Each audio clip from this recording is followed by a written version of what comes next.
Hello class 9th and 10th warrior, क्या हाल चाल है आप लोग का। आशा करता हूँ सो आप लोग का फर्स्ट क्लास होगा।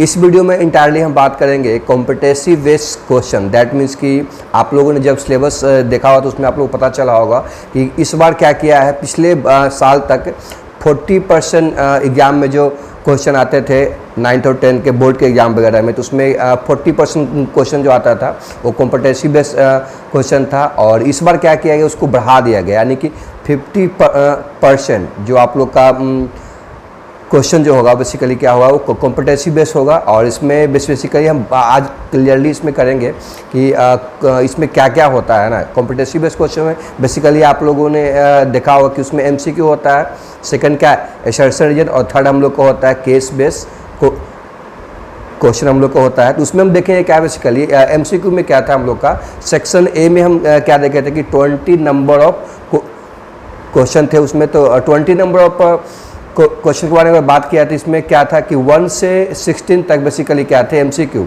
तो इसमें 4 ऑप्शन हम लोग को होते थे। इसके बारे में आप लोगों ने बहुत पहले से आप लोग को फेमिलियर हो गए इसके बारे में। इसमें हम एक चीज़ ध्यान रखेंगे इसमें कि टोटल एमसीक्यू में बेसिकली क्या है 20 क्वेश्चन है। उसमें चार क्वेश्चन जो हम लोग को होंगे वो क्या होंगे असर्शन रीजन बेस्ड होगा हम लोग का। और उसमें देखेंगे क्या कि असर्शन रीजन बेस्ड में होता क्या है कि अगर ध्यान से देखोगे उसमें साइंस का पार्ट अगर हम ध्यान से देखें कि उसमें 2 क्वेश्चन जो है वो बायो से आएगा, और एक है जो वो केमिस्ट्री से आएगा, और एक क्वेश्चन जो है वो फिजिक्स से आएगा, है ना। और इसमें हम देखेंगे क्या कि असर्शन रीजन टाइप क्वेश्चन किस टाइप का होता है, तो आप लोग भी इसके बारे में आइडिया होगा। इसमें क्या होता है, इसमें भी 4 ऑप्शन होते हैं। और इसमें उसके पहले ऑप्शन के पहले क्या होता है कि 2 स्टेटमेंट आप लोग का रहता है, जिसको नाम दिया जाता है। पहला जो रहता है वो असर्शन रहता है, और सेकंड जो हम लोग का होता है रीजन होता है। तो असर्शन बेसिकली क्या है, अगर इसको ऐसे दिमाग में नहीं आ रहा तो ऐसे समझो, एक स्टेटमेंट लिखा हुआ रहता है, उस स्टेटमेंट को पढ़ना आप लोग को है। असर्शन का अलग रहेगा, रीजन का अलग रहेगा, और दोनों को पढ़ के आप लोग को डिसाइड करना पड़ेगा कि 4 ऑप्शन जो दिया हुआ है उसमें से कौन सही है। वो 4 ऑप्शन में बेसिकली क्या आप लोग को याद होगा, उसमें क्या रहता है। अगर बात करेंगे पहला ऑप्शन का, तो उसमें क्या देखते हैं कि assertion and reason are correct and also reason are the correct explanation of assertion. तो ये ऑप्शन पहला में होता है। और सेकंड में क्या रहता है, असर्शन और रीजन सही रहता है, but reason are the not correct explanation of assertion. तो इस केस में सेक्शन बी में आप या सेकंड ऑप्शन जो होता है उसमें आप इसको, अगर आप लोग को लगता है कि जो रीजन दिया हुआ है वो क्या है असर्शन का सही एक्सप्लेनेशन नहीं है, तो उसके बेस पर बता सकते हो। और थर्ड क्या होता है हम लोग का कि असर्शन रॉन्ग होता है लेकिन रीजन करेक्ट होता है, ठीक है। तो स्टेटमेंट को पढ़ के असर्शन और रीजन जो दिया रहता है उसको पढ़ के आप वहाँ पे बता सकते हो। और फोर्थ जो होता है क्या होता है असर्शन और रीजन, दैट मीन्स कि assertion are the correct but reason are the false. ये 4 ऑप्शन रहेगा, उसके अकॉर्डिंग आप लोग को बताना है। तो डिपेंड करता है कि असर्शन और रीजन किस टाइप का स्टेटमेंट वहाँ पे दिया है, उसके अकॉर्डिंग ही आप वहाँ पे ऑप्शन जो दोगा वो दिया हुआ होगा उसके अकॉर्डिंग आप सेलेक्ट करोगे।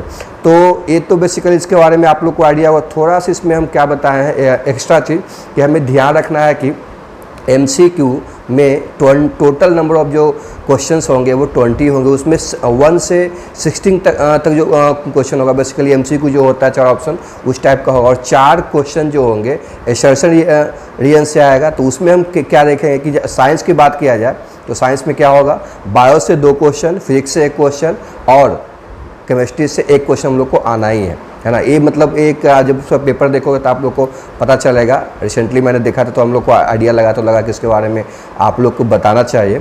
और असर्शन रीजन के बारे में आप लोग को पता ही है। तो 20 क्वेश्चन जो एमसीक्यू का होगा उसमें 4 असर्शन रीजन का होगा, और 4 ऑप्शन उसमें सारा सिंपल पेपर जब आप लोग रीड करो तो आप लोग को आइडिया वहाँ से और अच्छी तरीके से हो जाएगा। सेकेंड, अगर थर्ड की बात करें, याद रखना है कॉम्पिटेटिव बेस प्रश्न जो आता है बेसिकली उसमें क्या देखने को मिलता है कि एमसीक्यू हो गया 20 क्वेश्चन, और उसमें 20 मार्क्स का होगा। नेगेटिव मार्क्स आप लोग के लिए नहीं है, तो इसके लिए बल्ले बल्ले आप लोग के लिए है ना। और एक लास्ट इसमें जो बेसिकली क्या है वो केस बेस क्वेश्चंस होता है। क्वेश्चन यहाँ पे आता है कि केस बेस क्वेश्चंस क्या है ना। क्या वैल्यू बेस क्वेश्चन आप लोगों ने सर बताया होगा, तो इस टाइप का नहीं है वो, उसका अब ज़माना चला गया। केस बेस में क्या होता है बेसिकली, उसमें अनसीन पैसेज होते हैं ना, दैट मीन्स कि जब उसको बनाने जाओगे तो बेसिकली क्या होता है कि जब उसमें लंबा लंबा आप पैसेज वहाँ पे लिखा हो रहता है तो उसको देख करके आपको ये करना, उसमें बहुत सारा ऑप्शन मिलेगा। तो जो क्वेश्चन वहाँ पे आस्क किया जाता है विदाउट सीइंग द पैसेज आप उसको बना सकते हो। तो टाइम कंज्यूमिंग के लिए हम क्या देखते हैं, हालांकि जो केस बेस्ड क्वेश्चन जो होता है वो सेक्शन ई में आता है ना, इसे कि आप लोगों को पता हो कि 5 सेक्शन डिवाइड किया गया है। तो सेक्शन ई बेसिकली क्या होता है, उसमें 3 क्वेश्चंस होते हैं केस बेस से, है ना। उसमें क्या होता है 4 मार्क्स का होता है, यानी कि टोटल जो मार्क्स होगा वो 12 मार्क्स का होगा, है ना। तो इसमें हम क्या देखते हैं कि बेसिकली हमारे पास जो है इसमें भी हम देखते क्या है कि 12 मार्क्स में से फिजिक्स में 1, केमिस्ट्री का 1, है ना। और यहाँ पे क्या देखते हैं कि बायो का भी इसमें 1 ही मार्क्स का आता है। तो बेसिकली ये चीज़ें हमें बताने के लिए हम जो क्या किए वीडियो को बनाए थे कि अगर MCQ की अगर बात किया है तो उसमें क्या होता है, जो साइंस बैकग्राउंड से बेसिकली जो क्वेश्चंस आएगा, है ना, 4 क्वेश्चन जो MCQ से आएगा वो क्या होगा, 2 मार्क्स जो होगा वो बायो का होगा, 1 मार्क्स केमिस्ट्री का, 1 मार्क्स फिजिक्स का। और केस बेस में क्या होगा हम लोग का, फिजिक्स का 1 मार्क्स, केमिस्ट्री का 1 मार्क्स और बायोलॉजी का हम लोग का क्या होगा 1 मार्क्स होगा। और 3 क्वेश्चंस होंगे और सेक्शन ई का। सेक्शन ई सबसे इजी हमारे लिए होगा। और इजी कहने का मतलब क्या है कि जो उतना लंबा सा लिखा हुआ पैसेज मिलेगा बिना उसको देखे हुए ही क्या कर सकते हैं, जो क्वेश्चन आस्क कर रहा है उसको हम क्या करेंगे, अगर कंसीडर करेंगे तो आसानी से हम सोल्यूशन तक पहुँच सकते हैं। तो इस बात को ध्यान रखना है। क्या ध्यान रखना है कि सेक्शन ई हम लोग के लिए क्या होता है, बहुत आसान है और 12 मार्क्स का इसमें बेसिकली होगा।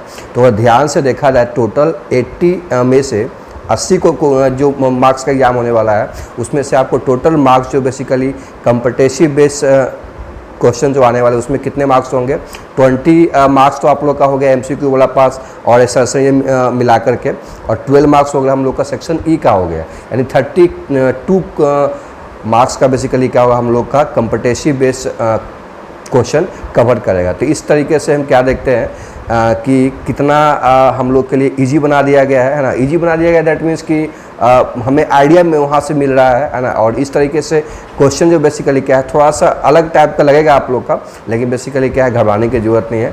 आसानी से आप उसको क्वेश्चन को बारीकी को समझो, पैटर्न को समझो कि किस टाइप क्वेश्चन आता है। तो सिलेबस को जानने के बाद, है ना, क्वेश्चन किस टाइप का आएगा उसके बाद आप लोग को क्या होगा आसान हो जाता है। इसलिए मैंने इस वीडियो को बनाया था। तो आई होप सो कि कॉम्पिटिटिव बेस क्वेश्चन क्या होते हैं। तो बेसिकली क्या बताया मैंने, 3 टाइप का MCQ, SSR और केस बेस क्वेश्चन होगा। इस वीडियो का अगर ध्यान से देखा जाए तो 2 बातें यहाँ पे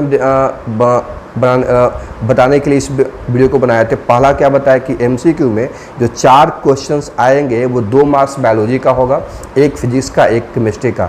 बायो का तो या बायोलॉजी आई मीन कि मैथ का तो बारे में बता नहीं सकते उसमें, तो क्योंकि कहीं से भी उठा के वो पूछ सकता है। और केस बेस में क्या होगा हम लोग का कि उसमें भी फिजिक्स का 1 मार्क्स, केमिस्ट्री का 1 मार्क्स और खास करके केमिस्ट्री फिजिक्स और किसका केमिस्ट्री फिजिक्स और बायोलॉजी का 1 मार्क्स आएगा। ये सेक्शन ई के बारे में आएगा। तो कॉम्पिटिटिव बेस्ड क्वेश्चंस कैसा होता है, किस टाइप का होता है, होप सो कि ये बातें आप लोगों को क्लियर हो गया होगा। तो होप सो कि आज का वीडियो आप लोगों ने एंजॉय किया होगा। मिलते हैं नेक्स्ट वीडियो में नए टॉपिक के साथ। Thank you everybody.